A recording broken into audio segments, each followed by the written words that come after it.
Assalamualaikum warahmatullahi wabarakatuh. Perkenalkan, nama saya Imam Wasil Zakwan dengan nomor BP 24100036002000. Mata kuliah Sosiologi Hukum, dosen pengampu Bapak Dr. Herman Bakir, SMH, program studi Ilmu Hukum, Fakultas Hukum, Universitas Eka Sakti. Pada kesempatan kali ini saya akan membahas mengenai kasus suap pengurusan perkara KSP inti dana yang melibatkan Hakim Agung Sudrajat Dimyati. Berdasarkan putusan Pengadilan Tipikor Bandung, Pengadilan Tinggi Bandung, dan Mahkamah Agung. Kasus ini menjadi salah satu korupsi yang menarik perhatian masyarakat Indonesia karena melibatkan seorang Hakim Agung yang seharusnya menjadi simbol keadilan dan penjaga terakhir penegakan hukum. Perkara ini menunjukkan bahwa praktik korupsi ternyata dapat terjadi, bahkan di lembaga yang memiliki tugas untuk menegakkan hukum dan keadilan.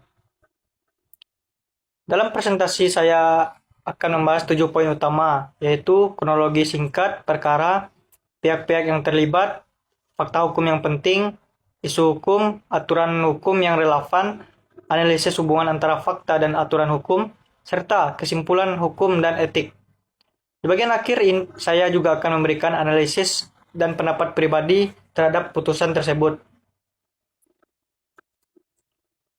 Yang poin pertama yaitu kronologi singkat perkara. Kasus ini bermula dari permasalahan yang dialami para deposan KSP inti dana. Sebelumnya, KSP inti dana telah memiliki perjanjian perdamaian atau homologasi dengan para krediturnya. Kan tetapi, dalam pelaksanaannya, para deposan merasa bahwa koperasi tidak memenuhi kewajibannya sesuai dengan isi perjanjian tersebut. Akibatnya, para deposan merasa dirugikan dan berubah menjadi mencari jalan hukum untuk mendapatkan hak mereka. Untuk memperjuangkan kepentingan tersebut, para deposan menunjukkan 2 orang advokat, yaitu Theodorus Joseph Parera dan Eko Suparno. Pada tanggal 21 Januari 2022, diajukan gugatan pembatalan perdamaian ke Pengadilan Niaga Semarang.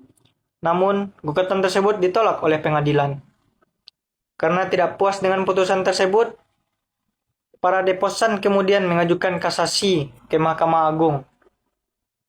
Perkara kasasi tersebut kemudian diperiksa oleh majelis hakim yang salah satu anggotanya adalah Sudrajat Dimyati. Disinilah awal mula terjadinya tindak pidana korupsi dalam perkara ini. Para deposan menginginkan agar permohonan kasasi mereka dikabulkan. Melalui kuasa hukumnya, mereka berusaha mencari jalan untuk mempengaruhi hasil putusan perkara. Kemudian terjalin komunikasi dengan beberapa orang yang bekerja di lingkungan Mahkamah Agung. Dalam komunikasi tersebut dibahas mengenai kemungkinan pengurusan perkara agar putusan kasasi dapat dikabulkan. Untuk tujuan tersebut disiapkan dana sekitar $200.000 Singapura atau setara miliaran rupiah. Uang tersebut tidak langsung diberikan kepada hakim. Uang mengalir melalui beberapa perantara, yaitu Desi Yustria, Muhajir Habibi, dan Eli Tri Pangestuti. Melalui jaringan inilah uang akhirnya sampai kepada Sudrajat Dimyati. Dalam persidangan terungkap bahwa bagian yang diterima oleh Sudrajat Dimyati yaitu sebesar $80.000 Singapura. Yang menarik adalah waktu penyerahan uang tersebut. Penyerahan dilakukan ketika perkara masih dalam proses pemeriksaan di Mahkamah Agung. Tidak lama setelah itu, tepatnya pada tanggal 31 Mei 2022, Mahkamah Agung mengabulkan permohonan kasasi para deposan KSP inti dana. Kondisi inilah yang kemudian menjadi salah satu dasar penting bagi jaksa untuk membuktikan adanya hubungan antara pemberian uang dengan putusan perkara. Kasus ini akhirnya terbongkar setelah KPK melakukan penyelidikan terhadap dugaan praktik jual beli perkara di lingkungan Mahkamah Agung. Pada September 2022, KPK menetapkan sejumlah tersangka, termasuk Sudrajat Dimyati. Setelah proses penyelidikan selesai, perkara dilimpahkan ke Pengadilan tindak pidana korupsi pada Pengadilan Negeri Bandung untuk diperiksa dan diadili. Poin kedua yaitu pihak-pihak yang terlibat. Dalam perkara ini terdapat beberapa pihak yang memiliki peran penting. Pertama yaitu Sudrajat Dimyati. Beliau merupakan hakim anggota Mahkamah Agung Republik Indonesia yang bertugas di Kamar Perdata. Dalam perkara ini, beliau menjadi terdakwa utama karena diduga menerima uang yang berkaitan dengan perkara yang sedang diperiksanya. Kedua, para deposan KSP Intidana. Di antaranya adalah Herianto Tanaka dan Ivan Dwi Kusuma Sujanto. Mereka merupakan pihak yang berkepentingan agar permohonan dikabulkan. Ketiga yaitu para advokat, yaitu Theodorus Joseph Parera dan Eko Suparno. Mereka berperan sebagai penghubung antara para deposan dengan pihak-pihak di lingkungan Mahkamah Agung. Keempat, para perantara, yaitu Desi Yustria, Muhajir Habibi, dan Eli Tripangestuti. Mereka membantu proses komunikasi dan penyaluran uang. Kelima, Komisi Pemberantasan Korupsi atau KPK. KPK berperan sebagai lembaga yang melakukan penyelidikan, penyidikan, dan penuntutan terhadap perkara ini. Kita masuk ke poin ketiga, yaitu fakta hukum yang penting. Dalam persidangan terdapat beberapa fakta hukum yang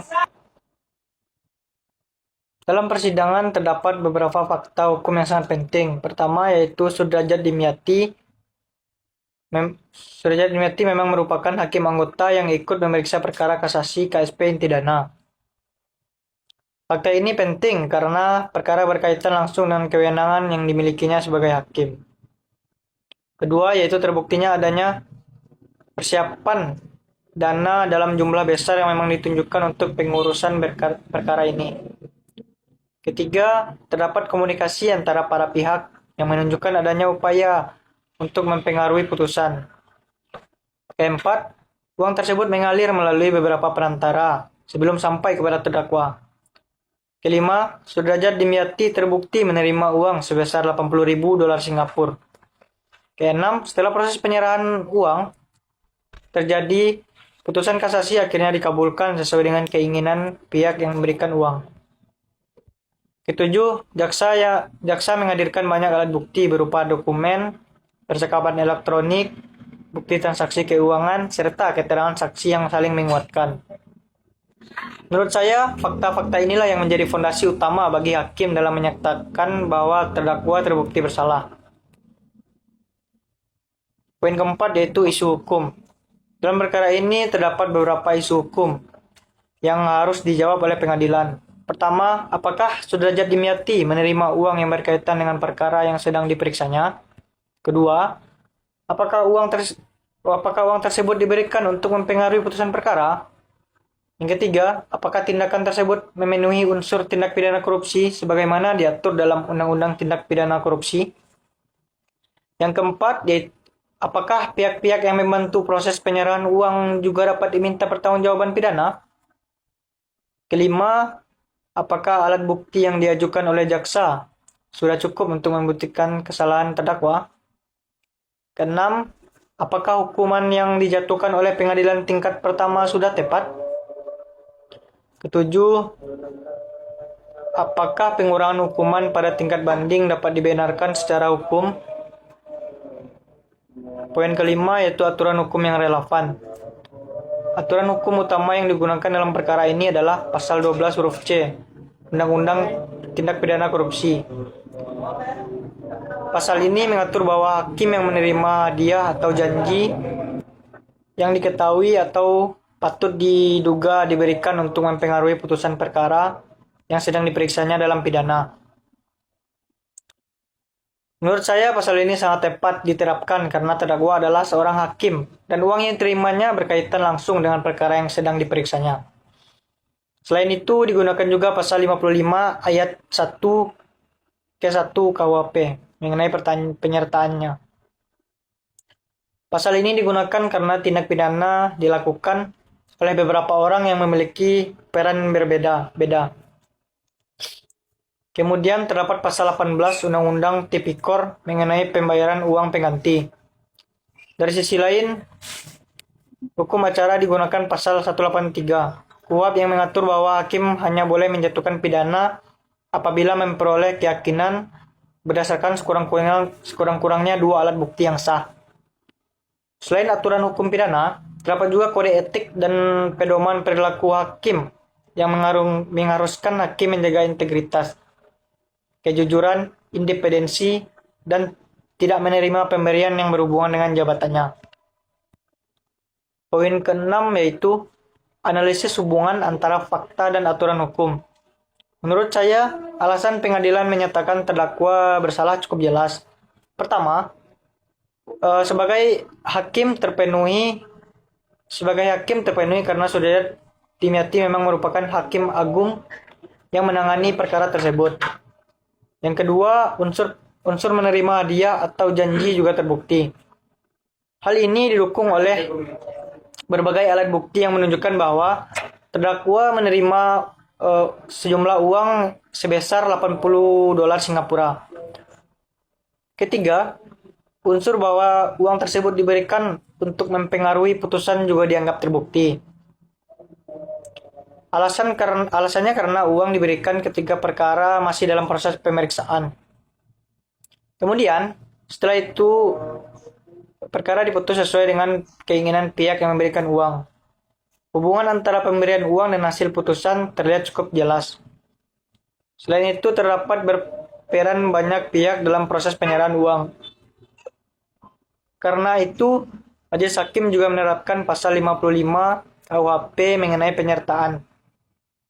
Menurut majelis hakim, seluruh unsur tindak pidana telah terpenuhi sehingga terdakwa dapat dimintai pertanggungjawaban pidana.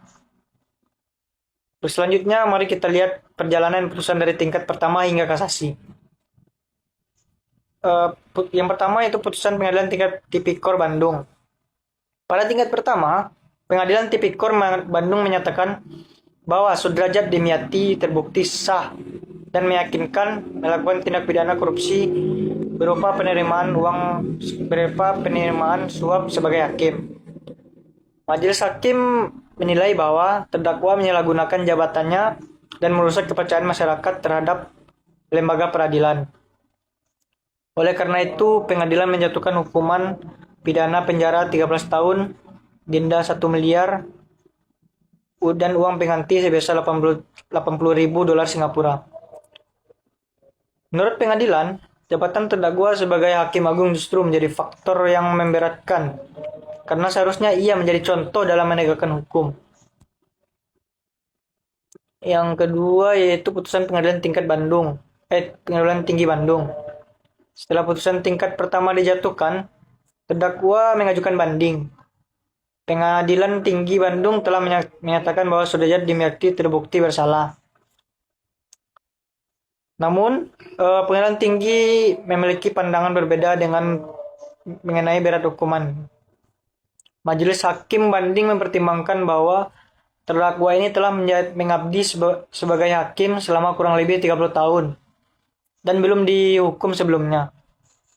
Atas pertimbangan tersebut, hukuman penjara dikurangi dari 13 tahun menjadi 7 tahun. Meskipun demikian, status terdakwa sebagai pelaku tindak pidana korupsi tetap dinyatakan terbukti. Selanjutnya yaitu putusan kasasi Mahkamah Agung. Baik KPK maupun terdakwa sama-sama mengajukan kasasi. KPK menganggap hukuman 7 tahun terlalu ringan, sementara terdakwa merasa dirinya tidak bersalah. Namun, Mahkamah Agung akhirnya menolak kedua permohonan kasasi tersebut. Mahkamah Agung menilai bahwa pembuktian yang dilakukan oleh pengadilan sebelumnya sudah benar. Karena itu, putusan banding tetap dipertahankan. Dengan demikian, putusan yang berkekuatan hukum tetap adalah 7 tahun penjara, denda 1 miliar, uang pengganti 80.000 dolar Singapura. Poin ketujuh yaitu kesimpulan hukum dan etik. Dari sisi hukum, semua tingkat peradilan sepakat bahwa Sudrajat Dimyati terbukti menerima suap dalam pengurusan perkara kasasi KSP Intidana. Perbedaannya hanya terletak pada berat ringan hukumannya. Pengadilan tingkat pertama menjatuhkan pidana 13 tahun penjara. Sedangkan pengadilan tingkat banding mengurangi hukumannya menjadi 7 tahun penjara. Kemudian, Mahkamah Agung menguatkan putusan banding tersebut. Dari sisi etik, kasus ini merupakan pelanggaran yang sangat serius. Seorang hakim agung yang seharusnya menjadi simbol keadilan, kejujuran, dan integritas, ketika seorang hakim menerima suap, yang dirugikan bukan hanya pihak yang berperkara, tetapi juga kepercayaan terhadap masyarakat atau kepercayaan masyarakat terhadap sistem peradilan. Setelah membaca dan mempelajari putusan ini, menurut saya ada beberapa hal yang menarik. Pertama, saya setuju dengan putusan yang menyatakan bahwa terdakwa terbukti bersalah. Karena ini pembuktian dalam perkara ini tidak hanya didasarkan pada satu alat bukti saja. Terdapat banyak bukti yang saling menguatkan, mulai dari keterangan saksi, bukti transaksi, keuangan, hingga percakapan elektronik. Menurut saya, rangkaian bukti tersebut sudah cukup kuat untuk membuktikan adanya penerimaan suap. Kedua, saya melihat bahwa pengurangan hukuman pada tingkat banding menjadi salah satu bagian yang paling menimbulkan perdebatan. Di satu sisi, masa pengabdian terdakwa selama puluhan tahun memang dapat menjadi pertimbangan yang meringankan. Namun di sisi lain, justru karena terdakwa adalah seorang hakim agung, seharusnya standar integritas yang dituntut juga lebih tinggi lah. Menurut saya juga korupsi yang dilakukan oleh aparat penegak hukum memiliki dampak yang jauh lebih besar dibandingkan korupsi biasa. Alasannya karena perbuatan tersebut langsung mempengaruhi kepercayaan masyarakat terhadap hukum. Ketiga, kasus ini menunjukkan bahwa praktik korupsi dalam peradilan seringkali melibatkan banyak pihak. Tidak hanya hakim, tetapi juga advokat, pegawai kepaniteraan, dan pihak-pihak lain yang membantu proses penyaluran uang. Menurut saya, hal ini menunjukkan bahwa pengawasan terhadap lembaga peradilan harus dilakukan secara menyeluruh. Keempat, saya melihat bahwa penggunaan bukti elektronik dalam perkara ini sangat membantu proses pembuktian. Tanpa adanya bukti komunikasi dan bukti transaksi keuangan, mungkin akan lebih sulit membuktikan adanya praktik suap. Terakhir, menurut saya kerugian terbesar dalam kasus ini bukan hanya nilai uang yang diterima oleh terdakwa. Kerugian yang paling besar adalah rusaknya kepercayaan masyarakat terhadap lembaga peradilan. Padahal kepercayaan publik merupakan modal utama dalam penegakan hukum. Sebagai penutup, saya berpendapat bahwa kasus Surajat Dimyati merupakan contoh nyata bagaimana korupsi dapat merusak keadilan dan merusak kepercayaan masyarakat terhadap lembaga peradilan.